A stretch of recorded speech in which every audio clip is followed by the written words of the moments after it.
Idaho Matters podcast is brought to you by St. Luke's On-Demand Virtual Care, which allows patients to see a provider from their home using a computer or smartphone with on-demand care for common ailments, such as a cough, sore throat, or a sinus issue. More information at stlukesonline.org. Idaho lost more than 2,000 farms over a 5-year period. Idaho Matters wants to know how that's impacting farmers, cities, and counties. Listen to our series on farming called Land and Legacy. Episodes available on Monday afternoons through November 17th in the Idaho Matters podcast feed. From the studios of Boise State Public Radio News, I'm Gemma Gaudette. This is Idaho Matters. FBI agents raided a horse racing facility in Wilder Sunday afternoon in connection with an alleged gambling operation. KTVB TV reports witnesses say agents with Immigration and Customs Enforcement were also detaining individuals. A probable cause affidavit says the FBI received a tip earlier this year about a gambling scheme, and the investigation grew out of there. The FBI, the ACLU of Idaho, and POTR of Idaho are all planning press conferences this afternoon where we may learn more information. We will have a reporter there. But first, here to tell us what's happened so far is Boise State Public Radio reporter James Dawson. Hi, Jimmy. Hey, Gemma. So, Jimmy, I know you've been working on this since this story broke, and I know we only have some details, but can you start with just giving us some background about how all of this came about? Yeah, so like you mentioned in your introduction, the FBI says it got a tip in February about this alleged gambling operation coming out of a property near Wilder. It said that the property owner, Ivan Telez, who is a legal permanent U.S. resident, and several others were taking bets on horse races that they would hold. And we should say that gambling is largely illegal in Idaho under the Constitution, but there are certain types of betting related to horse racing that are allowed if you get a particular license, but the FBI says Telez didn't have one. So they began monitoring him and his alleged co-conspirators for months. We're talking Facebook posts showing what law enforcement says are bookkeeping ledgers, tracking bets.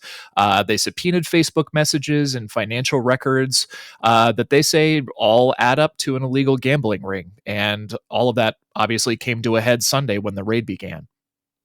Now, there's a lot of information, Jimmy, in this probable cause affidavit. What else do we know from that? Yeah, lots of what the FBI said. Telez allegedly made a bunch of large cash deposits on a regular basis over the course of 2 years to 3 separate bank accounts, one of which he deposited around $100,000 over that time period. It's unknown about the other two at this time, but the FBI made sure to say that these deposits were so regular and so large that one of the financial institutions had to charge him for making such large deposits and kind of raise questions about it.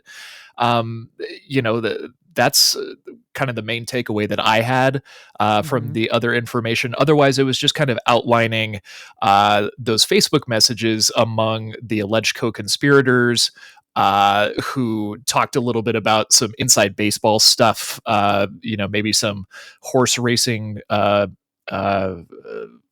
people who own the horses not necessarily wanting to continue with operations and things like that, but they had already paid into some sort of fund. So, Jimmy, this investigation was about a gambling operation. So the question is, do we know why or how ICE got involved? We do not. That is one of the many unknowns at this point. We just know that they were there according to the press release from the FBI, along with several eyewitness accounts and other various media reports from yesterday. And Jimmy, were there a lot of law enforcement agencies involved in this raid? It seems so. A ton. They said more than 200 actually law enforcement officers were involved in the operation, whether that's people that were there on scene. We're talking Canyon County Sheriff's Department was there, I believe Caldwell Police, FBI, ICE, ATF, DEA, like just think of all the acronyms that you can of federal and local law enforcement agencies, and you're probably right that they were there.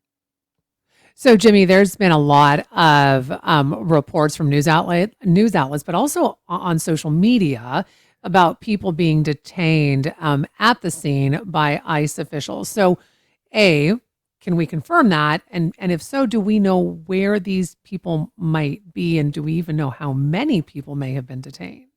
Not at this time. I have heard, second and third hand from a few different people that say, their acquaintances or family members were caught up in this, but nothing official to confirm that.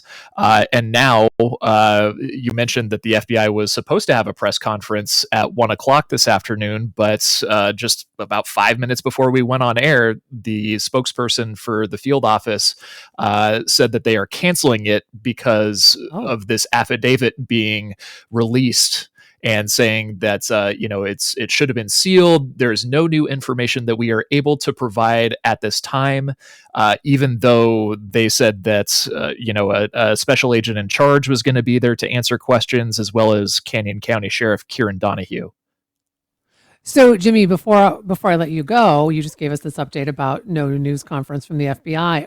Do we know what's next? I mean, will we hear from the ACLU of Idaho? I mean, anything more at this point? Yeah, as far as I know, the ACLU of Idaho and Poder, an immigration rights organization, as far as I know, they're still going to hold their press conference.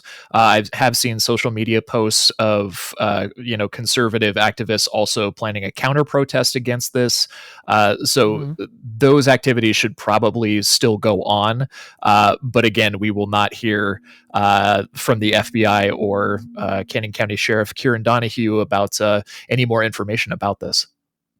All right. Well, appreciate the update. All right. Well, really appreciate that update, Jimmy. I know you've been working on this for quite some time. So we've been talking with our Boise State Public Radio News reporter, James Dawson, about an FBI raid on an alleged illegal gambling operation that happened in Wilder Sunday. Now, we will, of course, continue to update this story on All Things Considered. And do remember, if you are listening at 8 p.m. tonight, or even listening in our podcast, information may have changed by then. So just be aware of that. I'm Gemma Gaudette, and this is Idaho Matters. The stories don't stop when this podcast does. Boise State Public Radio's Instagram gives you reels, updates, and snapshots from our reporters in the field. Follow Boise State Public Radio on Instagram today.